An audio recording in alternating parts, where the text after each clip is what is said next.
ప్రశ్నించే గొంతుక, మందిని ముంచి ప్రశ్నించి పందికొక్క లెక్క బలిసిన చింతపండు మళ్ళీ కానీ ముచ్చట చూడ్రి.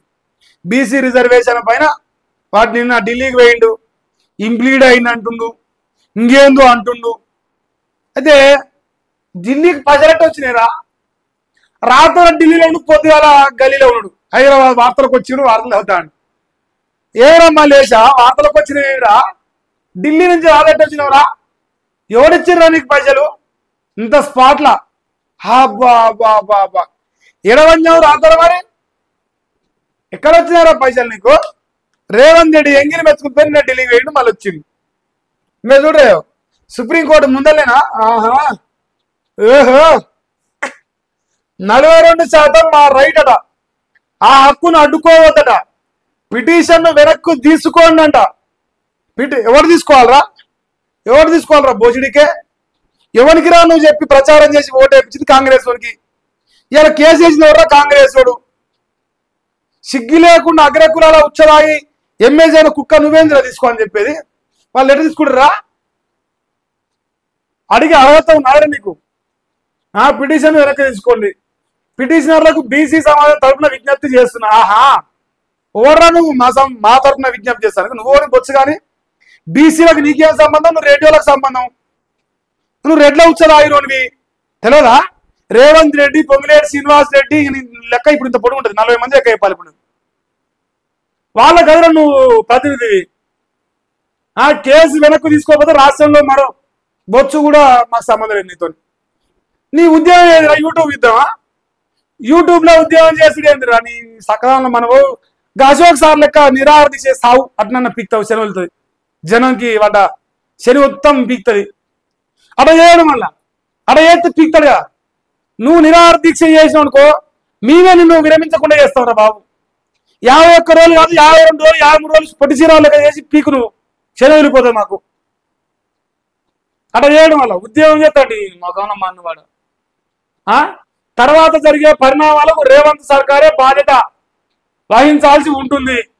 ఏం చేస్తావు రేవంత్ అన్నాడు? మా బొచ్చు కూడా వికలేవు మా రేవంత్ అన్ను. నువ్వేంద్ర వీకేది? మా రేవంత్ అని ఎంగిలి మెతుకులేస్తే ఎంగిలి బొక్కలు తిని ఇసిరేస్తే తిని బతిన కుక్కవు నువ్వు. తెలియదురా ఎవడిచ్చిందో నీకు బీఫామ్? రేవంత్ రెడ్డి బీఫామ్ ఇస్తే బతిన కుక్క. నువ్వు మాట్లాడలేదురా మా అన్న గురించి. ఇంకేందా? 42% రిజర్వేషన్లు రాకపోతే రేవంత్ ఎందుకు చేస్తారా? నువ్వు రాజీనామా చేయి దొంగ నా కొడుక. రేవంత్ ఎందుకు చేయాలి? నువ్వు చేయాలరా రాజీనామా. నువ్వు కదరా కాంగ్రెస్ పార్టీ, ఇవో తల్లిలాంటి పార్టీ, శిలాశాసనము. వాళ్ళు ఇవ్వకపోతే నా కాడికే రారి, వాళ్ళు ఇవ్వకపోతే నన్నే ముద్దు మీద తన్నురి అని చెప్తే మా తనతో నిన్ను వచ్చి మా రేవంత్ ఎందుకు రాజీనామా చేయాలరా?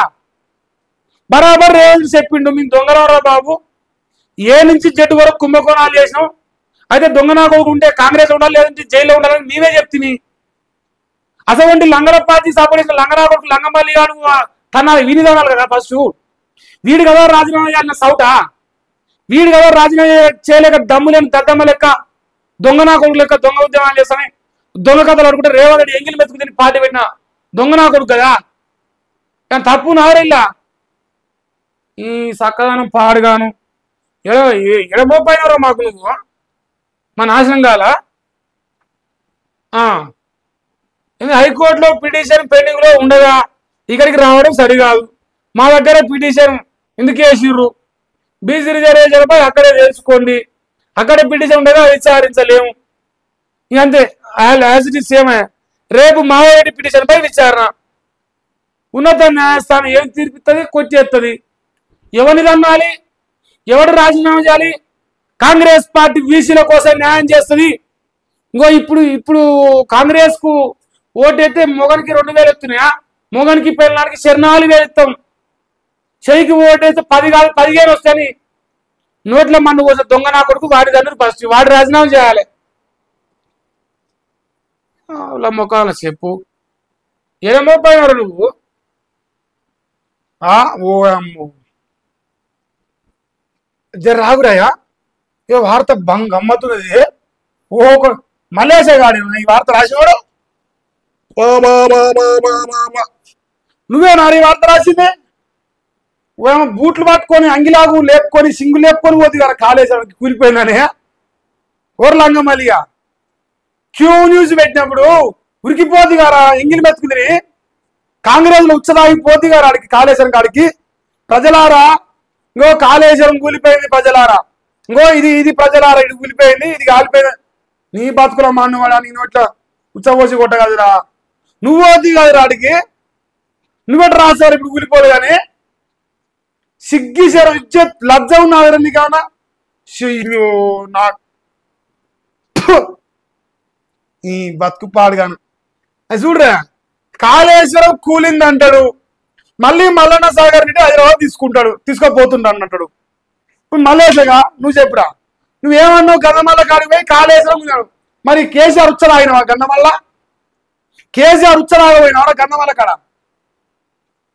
మల్లన్న సాగర్ నుంచి నీళ్ళు హైదరాబాద్కి వస్తున్నాయి మరి కేసీఆర్ ఉచ్చలాగిపోస్తాడు నోట్లా సాగుపోరు అట్లా సిగ్గొస్తే చూద్దాము కాళేశ్వరం కూలిపోయా అంటున్నావు కదరా నువ్వే కదరా బ్రోకర్ నా కొడుకు లాస్ట్ టైంలో జనాలు మొత్తం నోట్లో మన్ను కొట్టిన దొంగ నా కొడుకు పోయి ఇట్లా పంది పడినట్టు పలిన మా సొమ్ముదిని తాగుపోస్తాడు ముసలాయన సిగ్గోసేం అట్నా ఉచ్చల భాష నేర్పించిన దొంగ నా కొడుకు వేరే మరి నువ్వు బరాబరు ఉంటుంది లెక్క ఈట్కా జవ పత్తర్ సేద్యం కానీ మా రఘునందన్న మా కుక్కరే చెప్పలే బరాబరు ఉంటుంది లెక్క చూసుకుందాం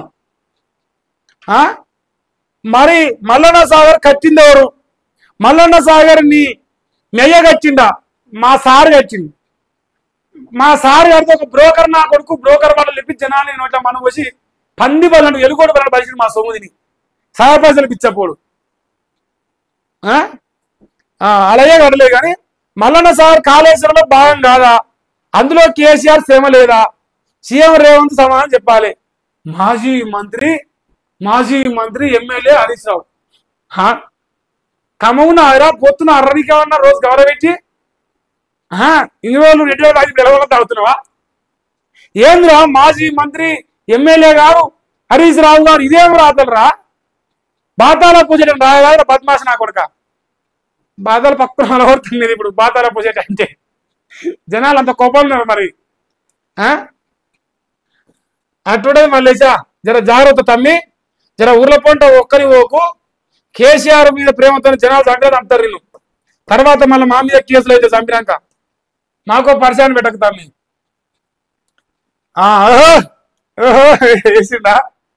వేసిండా ఎవర్రా వీడు రాసినాడు ఇది సిగ్గుందా అరేమన్నా ఇంకా సిగ్గు శరం ఇజ్జతి లజ్జ ఏదో మానం తగలబడ ఈ సన్నాసి నా కొడుకు రాసిడం కన్నా చూడురా అయినా